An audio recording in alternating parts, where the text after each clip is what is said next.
오늘 소개해드릴 이 케이스는 사건이 발생하고 유력 용의자가 체포되기까지 9년 넘게 미제로 남아 제주판 살인의 추억이다 불리던 그런 사건이었습니다. 도대체 무슨 일이 있었던 걸까요? 당시 수사를 맡았던 경찰의 설명에 따르면 당시 상황은 이랬습니다. 얘들아, 오랜만에 만나니까 진짜 좋다, 그치? 그니까 역시 학교 친구들이 최고야. 그땐 몰랐다, 학생이 그렇게 좋은 건지. 우리 이제 자주 보자. 친구 좋다는 게 뭐야. 그래 좋지. 택시 온다. 난 저거 타고 먼저 갈게. 뭐야, 어디 가? 냅둬, 제 남자친구 만나러 간다잖아. 먼저 간다. 유치원 보육교사로 일하던 이 씨가 고등학교 친구들과의 술자리를 끝내고 남자친구가 살던 용담동에 도착한 건 새벽 3시경이었습니다. 누구... 왔어? 나왔지롱. 나 기다렸어? 술 마셨네? 응. 근데 이거 뭐야? 자기 또 집에서 담배 피운 거야? 내가 이거 싫댔지? 아니, 내 집에서 내가 담배도 못 피냐? 그리고 내가 너 올 줄 알았어? 진짜 말 안 통한다. 나 갈래. 그렇게 여성 이 씨는 남자친구와 다투고 집으로 가기 위해 택시를 잡으려 했습니다. 자주 이용하던 콜택시를 부르기로 했죠. 그런데 여보세요? 예, 안녕하십니까. 여기 어린이집인데요. 이 선생님 댁 맞죠? 맞는데 어쩐 일이시죠? 이 선생님이 출근을 안 하셨어요. 집에 뭔 일 있나 해서. 네? 찜질방에서 자고 곧장 출근한댔는데 우리 애가 안 왔다고요? 남자친구의 집을 나섰던 그날 새벽 이후 그 어디에서도 발견되지 않았던 보육교사 이 씨. 그녀는 실종 신고 이후 일주일여 만에 싸늘한 주검으로 발견됐는데요. 도대체 그날 밤 그녀에게 무슨 일이 벌어졌던 걸까요? 오늘 사건 엑스파일에서 이 사건 자세히 살펴보겠습니다.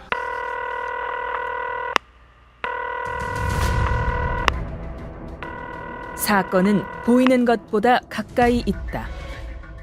이원화 변호사의 사건 엑스파일. 안녕하세요. 사건 엑스파일 이원화입니다. 오늘도 로엘 법무법인 윤지웅 변호사와 함께합니다. 변호사님 어서 오세요. 네, 안녕하세요. 윤지웅 변호사입니다. 매주 금요일 이 시간 잊어선 안 될 미제 사건들 하나씩 소개해드리고 있는데요. 오늘 소개해드릴 이 사건은요. 사건 발생 10여 년 만에 해결되는 듯 했다가 다시 미궁으로 빠져버린, 그래서 더 안타깝던 그런 사건이 아닐까 싶거든요. 이른바 제주 보육교사 살인사건이었죠. 네, 제주도의 한 어린이집에서 보육교사로 일하던 여성이 있었는데요. 갑자기 출근하지 않자 어린이집 관계자는 가족들에게 연락을 했어요. 가족들은 2009년 2월 2일 경찰에 실종 신고를 했습니다. 그리고 약 일주일이 지난 2월 9일 오후에 제주시 애월읍 고내봉 오름 주변의 농업용 배수로에서 수풀에 가려진 피해자의 시신이 발견됐습니다. 이 여성이 마지막으로 누구랑 같이 있었는지, 통화 내역은 어땠는지 아마 경찰에서 그 동선을 좀 샅샅이 살펴보지 않았을까 싶은데 어땠습니까? 네, 피해자는 사건이 있은 2009년 2월 1일 새벽 2시 반까지 친구들과 동창회 모임을 가졌고요. 모임을 마친 후에 남자친구 집에 방문을 했습니다. 그런데 남자친구가 집 안에서 담배를 피운 일로 좀 서로 다퉜고요. 네. 집을 나왔어요. 네. 그리고 새벽 3시에 콜택시 회사에 전화해서 택시를 불러서 귀가를 하려고 했습니다. 사실 새벽 3시면은 집으로 귀가하기에 그런 적절한 시간은 아닌 것 같기는 한데 남자친구랑 다툼이 있었던 거네요. 네, 그렇죠? 맞습니다. 네. 남자친구랑 다투고 나서 집에 가려고 택시를 불렀겠죠. 네. 새벽 3시에 콜택시 회사에 전화를 했고요. 3시 3분에는 남자친구에게 실망했다는 그런 내용의 메시지를 보냈고요. 네. 3시 8분에 다시 콜택시 회사에 전화를 한 후에 결국 종적을 감췄습니다. 도대체 무슨 일인가 싶은데 그래도 이때까지 한 가지 희망이라면은 그때까지는 아직 시신이 발견된 건 아니었던 거다 이건데. 네, 어떻습니까? 실종 신고를 할 무렵에는 아직 시신이 발견되지 않았었는데요. 실종 5일 만인 2월 6일에 아라동의 한 복지관 옆 밭에서 피해자의 가방이 발견됐습니다. 가방에는 피해자의 휴대전화와 지갑, 신분증 등 소지품이 전부 들어있었어요. 소지품을 발견한 지 이틀 만에 결국 한 마을 주민이 산책 중에 농업용 배수로에서 피해자의 시신을 발견했습니다. 결국 시신으로 발견이 됐군요. 네, 맞습니다. 시신의 상태는 약 일주일에 가까운 기간이 경과하였다는 점을 고려했을 때 매우 온전한 편에 속했고 거의 부패가 이루어지지 않았다고 합니다. 네. 사망 원인은 경부 압박 질식사이고요. 쉽게 말해 목이 졸려 죽은 거죠. 네, 남자친구랑 싸운 다음에 사라졌다고 해주셨고요. 그리고 뭐 실망이다 이런 문자도 보냈다고 하는 걸로 봐서는 아마 경찰에서 처음에는 남자친구를 의심하지 않았을까 싶거든요. 순서상 뭐 어쩔 수 없을 것 같긴 한데. 네, 물론 경찰도 처음에는 남자친구를 유력한 용의자로 지목을 했습니다. 네, 그런데 남자친구에겐 명확한 알리바이가 있었다고 해요. 네, 그래서 택시를 타고 집에 가는 중에 살해됐다는 가정하에 네. 그렇게 수사를 시작을 했고요. 아, 시신이 발견된 곳, 사라진 곳, 휴대전화 신호가 마지막으로 잡혔던 곳, 가방이 발견된 곳 등 피해자의 동선을 전부 확인했습니다. 네. 여기저기 흔적을 남긴 걸 보면 범인이 뭔가 수사에 혼선을 주기 위해서 노력했던 거 아닌가 이런 생각도 드는데요.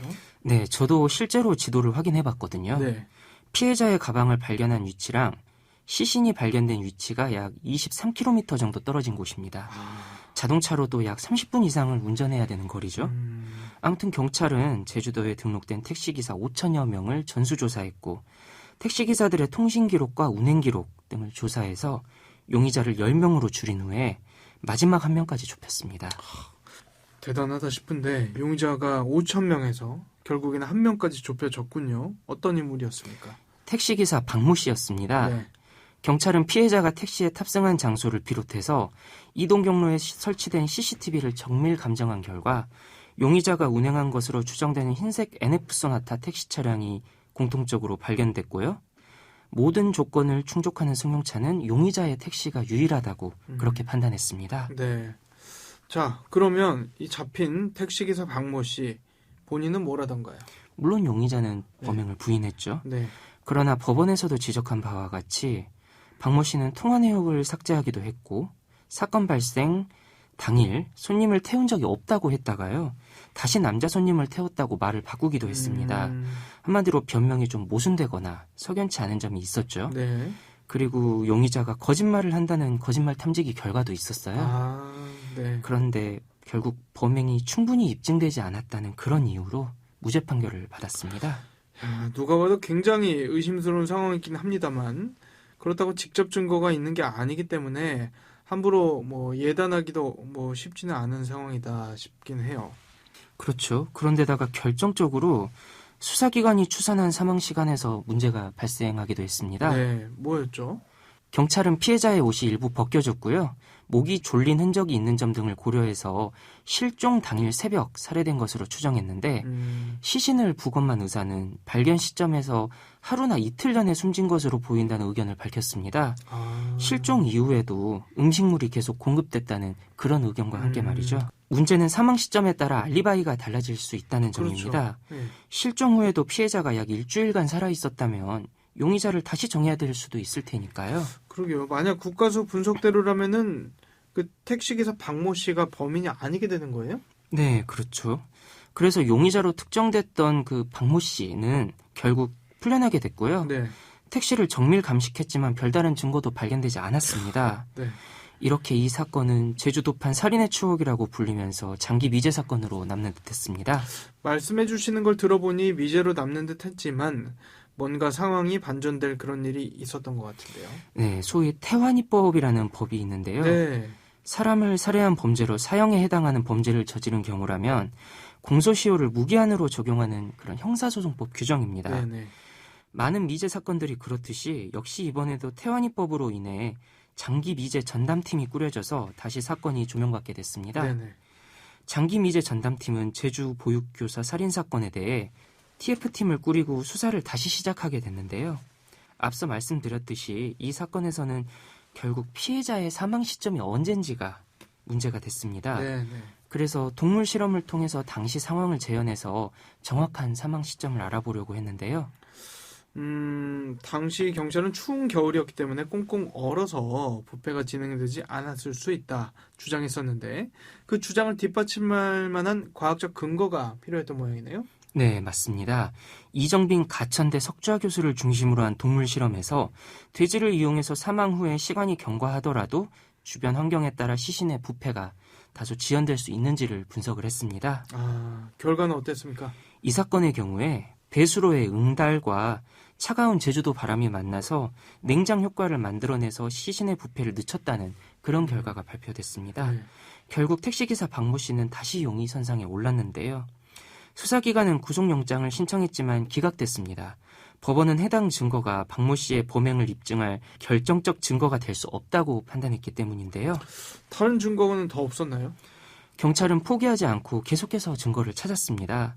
그러던 중 과학기술을 이용해서 사건 발생 당시에는 파악하기 어려웠던 다른 증거들을 확보할 수 있었습니다. 그래요? 어떤 거였습니까? 우선 피해자의 피부와 소지품을 정밀 분석해서요. 박모 씨가 당시 착용한 것과 유사한 그런 셔츠 섬유 조각을 발견해냈고요. 네. 사건 발생 당시 CCTV 영상을 토대로 사건 당일 택시기사와 피해자가 택시에서 신체 접촉이 있었다고 판단을 했습니다. 네. 이런 증거들을 제출해서 다시 구속영장을 신청했고요. 드디어 받아들여졌죠. 구속됐다고 해서 유죄다, 범인이다 단정 지을 수 있는 건 아닙니다만 경찰 입장에서는 그래도 사건을 해결하는데 한 단계는 나아갔다. 법원에서는 일단은 좀 믿어주고 있는 것 같다. 이런 생각을 했을 것 같거든요. 네, 워낙 오랫동안 지지부진했던 사건이기 때문에요. 그럼요. 새로운 증거들이 발견되기도 했고요. 기존의 증거를 분석할 수 있는 새로운 과학기술의 도움을 받았죠. 네. 재판에 넘겨졌을 것 같아요. 구속까지 됐다고 하니까 어떤 혐의가 적용됐습니까? 강간살인 혐의로 기소됐죠. 이 재판에 정말 많은 분들의 관심이 쏠렸던 걸로 기억합니다. 장기미제로 남았다가 용의자가 특정된 흔치 않은 상황이었기 때문에 관건은 검찰이 새로 가져온 증거들이 증거로서 인정을 얼마나 받을 수 있을 것이냐 이 부분 아니었을까 싶거든요. 어땠습니까? 결국 새로운 증거들의 증거 능력 여부가 문제되는 그런 상황이었습니다. 하지만 제1심 법원은 제시된 증거와 정황만으로는 유죄가 증명되지 않는다는 이유로 무죄를 선고했고요. 항소심에서도 무죄 판결이 이루어졌고 대법원에서도 무죄를 확정했습니다. 네, 많은 분들이 아쉬워하긴 했습니다만 우리가 이 남성이 정말 무죄일 가능성도 절대 배제해서는 안 되는 상황이잖아요. 네, 무죄는 크게 두 가지가 있을 수 있는데요. 하나는 정말 피고인에게 혐의가 없어서 무죄인 경우가 있고요. 또 다른 하나는 입증을 못할 경우죠. 이 사건은 피고인이 완전히 혐의를 벗었다기보다는 입증이 되지 않아서 무죄가 선고된 그런 사건에 해당합니다. 그리고 만약에 이 남성이 범인이 아니라면 이 사건의 범인을 다시 추적해서 사건을 해결할 가능성이 여전히 남아있다 봐도 되는 거죠? 맞습니다. 박모 씨에 대해서는 확정 판결이 있었으니까요. 확정 판결이 있는 사건에 대해서 다시 재판을 할 수 없는 일사부재리 원칙에 의해 죄를 물을 수는 없죠. 재심도 유죄 판결을 받은 자의 이익을 위해 청구할 수 있는 거라서 무죄를 받은 경우엔 해당하지 않습니다. 다만 다른 진범이 존재한다면 언제든 처벌받을 수가 있습니다. 네. 사건 엑스파일 오늘 저희가 준비한 내용은 여기까지입니다. 끝곡으로 백예린의 그건 아마 우리의 잘못은 아닐 거야 들려드리면서 이 시간 마치겠습니다. 여러분은 모두 변호받아 마땅한 사람들입니다. 사건 엑스파일 여러분 고맙습니다.